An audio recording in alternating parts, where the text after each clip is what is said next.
Hello friend, today we are discuss the important topic of green revolution in India. The term green revolution refers to the renovation of agriculture practices beginning in Mexico in year 1940s. The Green Revolution in India refers to a period when Indian agriculture was converted into an industrial system due to the adoption of modern methods and technologies such as the use of high yielding variety seeds, tractors, irrigation facilities, pesticides, and fertilizers.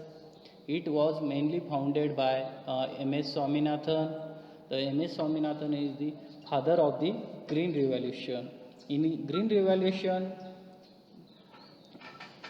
it means the introduction of high yielding varieties seeds after 1965 and the increased use of fertilizers irrigation are collectively known as irrigate means green revolution means simply means it is a package program with adequate irrigation facilities application of fertilizer high yielding variety seeds use of pesticides bring a new technology which gradually adopted in Indian agriculture. And this new strategy is known as Green Revolution. Next, the history and development of the Green Revolution.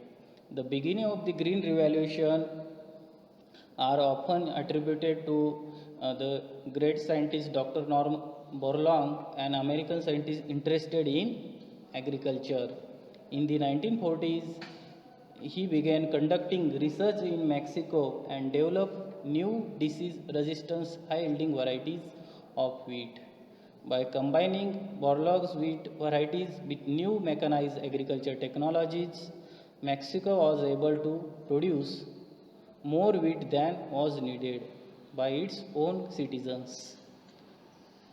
Prior to the use of these varieties, the country was importing almost half of its wheat supply.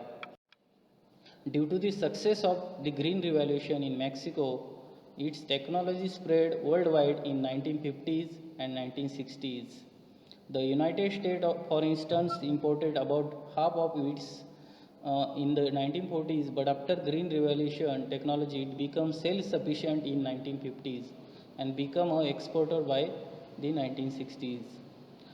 In order to continue using the Green Revolution technology to produce more food for a growing population worldwide, the Rockefeller Foundation and the Ford Foundation, as well as many government agencies around the world, funded increased research. In 1960, with the help of funding, Mexico formed the international research institution called International Maize and Wheat Improvement Centers. Then the features of the Green Revolution. First feature is the revolutionary, means the Green Revolution is considered as a revolutionary in character, as it is based as a new technology, new ideas, new applications of inputs like high yielding variety seeds, fertilizer, irrigation, water and pesticide. Then high yielding variety seeds. The most important strategy followed in Green Revolution in the application of the high yielding variety seeds.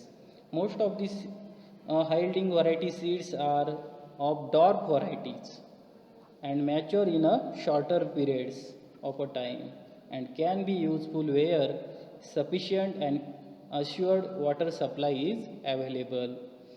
The supply also requires further 10 times more the fertilizer than that of traditional variety. Then confined to wheat production means the Green Revolution has been largely confined to wheat crop neglecting the other crops. The Green Revolution was first introduced the wheat cultivation in those areas where the sample quantity of water was available throughout the year through irrigations. The presently 90% of the land engaged in wheat cultivation is benefited from this new agricultural technology.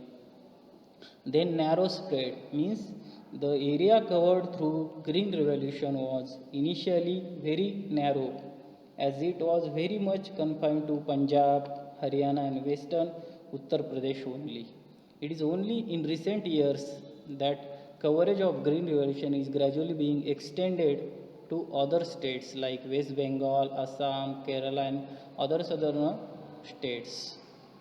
Next one is the impact of the green revolution. First, the increase in agriculture production means the due to the adoption of new agriculture technologies or strategy, the volume of agricultural production and productivity has recorded manifold increase. The production of wheat, rice, maize, and potatoes has increased sustainably. Then the next one is the increasing employment opportunity. The introduction of new agriculture strategy has led to considerable expansion of agricultural employments. Due to the introduction of multiple cropping, job opportunity in the rural area has also expanded as the demand for hired worker required for farm activity increase simultaneously. Then is the strengthening the forward and backward linkages means the traditional linkages between agriculture and industries were existing since a long back, but green revolution has strengthened the linkage. The strong forward linkage of agriculture with industry was noticed even in the traditional agriculture as the agriculture supply various inputs to industry. But backward linkage of agriculture to industry, that is in the form of agriculture using finished product of industry, was very weak. But the introduction of modern technology to agriculture has raised a huge demand for agriculture inputs now produced and supplied by industries. Then the increase in regional disparities means the introduction of new technology in agriculture has widened disparities as only some regions well and on with resources and irrigation potential have been benefited most from the introduction of modern technologies. Then interpersonal inequality means the green revolution has created some impact on personal inequalities, but economists are divided on this issue. Some micro level study reveal that the interpersonal inequality have enlarged, but some other studies show that the degrees of interpersonal inequalities have either narrow down or remain neutral. Then no response from small and marginal farmers means small and marginal farmers in India could not be able to adopt new technology or strategy due to their financial condition and poor credit worthiness. Majority of the rural household having small size of land or no land has derived negligible benefit from this new technology. Then market oriented means the introduction of new technology in agriculture has transformed the farmers market oriented. Indian farmers are mostly depending on the market for getting their inputs as well as selling their. Then change in attitude in Green Revolution program has contributed favorably to change the attitudes of the farmers in India because the agriculture operation has enhanced its status from subsistence activity to commercial farming due to the adoption of new technology. Then unwanted social consequences. The impact of social consequences in Green Revolution program. Various socioeconomic studies have confirmed these consequences. Green Revolution paves the way for transforming a large number of tenants and sharecroppers into agriculture laborers due to the large scale eviction of tenants by large farmers. They find large scale farming is highly profitable. Thank you.